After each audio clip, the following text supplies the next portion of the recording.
I want to make this video to show people that if you know how to use your camera, even if you're using relatively inexpensive gear, you can get really professional results and have a pretty successful business where you're able to deliver photos that clients are happy with. A question I get on this channel all the time in the comments and sometimes even on social media: what camera should I get and what lens should I get with it? I think it all depends on what you're trying to shoot, what your goals are with photography, what your budget is, and a lot of other factors. So today we're going to go through my Canon R6 RF glass lens collection. Some of the really professional RF glass is extremely overpriced in my opinion. I've used it, it's beautiful, but $3,000 for a lens is not accessible for most people.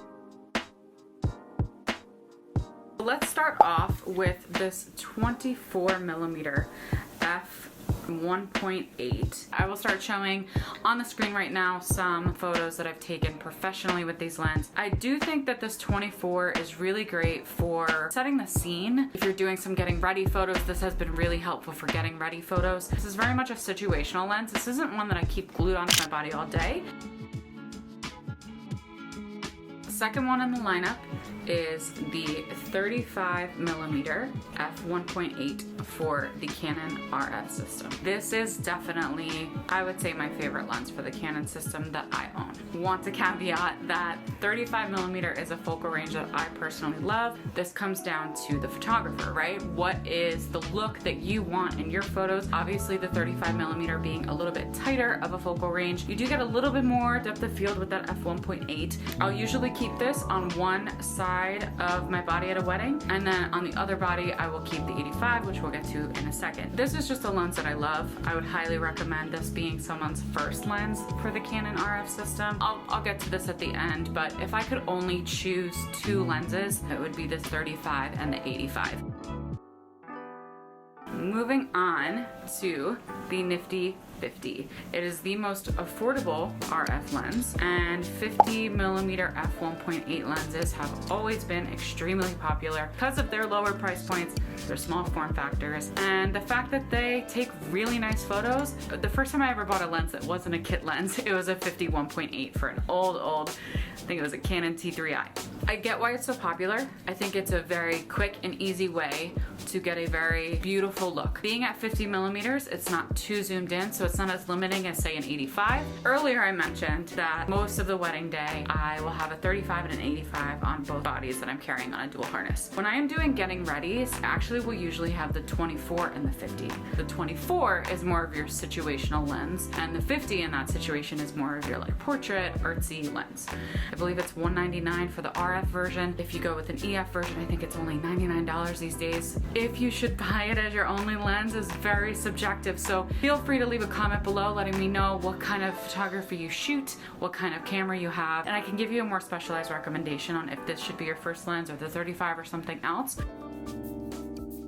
Last but certainly not least is the Canon 85 f2 macro. This was actually the last lens that I purchased in this kit of 4 RF lenses that I have. I wish I had purchased it sooner. I think the reason that I didn't is that f2 aperture. And again, that is what this video is all about. I think as photographers, we all get very hung up on, ooh, there's an f1.2 out there. I was pleasantly surprised with this. Because it's 85, f2 goes a really long way. You know, there's no issue at all with background blur. I actually think it does beautifully at isolating subjects. It's extremely sharp, it's extremely fast. It's also a macro, which I think is really important. I've been starting to play around with using it for like ring shots or detail shots on a wedding day. Don't have any sample photos to show you of that yet, but I am shooting a wedding next weekend that I will definitely report back.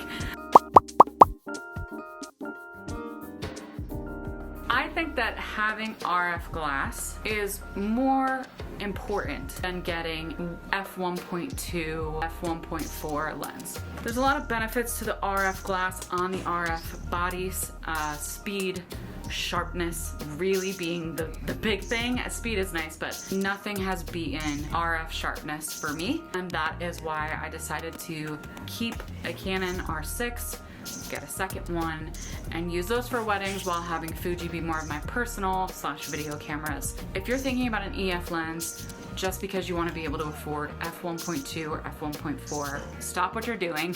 Go order an RF entry-level lens like one of the ones I've shown here today. Come back, finish the video, leave a comment, like all that. But seriously, don't stress yourself out. All the lenses that I have shown here today are awesome, and I hope that the photos that you're seeing on the screen have helped tell that story. And I hope that you got the overall message of this video, which is use what you already have, only purchase what you can afford. You know, don't be afraid of entry-level glass. Instead, learn how to use your camera, learn everything about those lenses, understand what focal ranges matter to you. Like I said with the 35 for me, this is currently my wedding photography kit. I'm very happy with it, and I don't see myself changing or upgrading any of it anytime soon. I think that should say something to you, knowing that I am one who quickly falls for, what is it, gear acquisition syndrome. So thank you so much for watching. Please leave a comment below if you have any questions about these lenses. I will catch you in the next one. Thanks again for watching.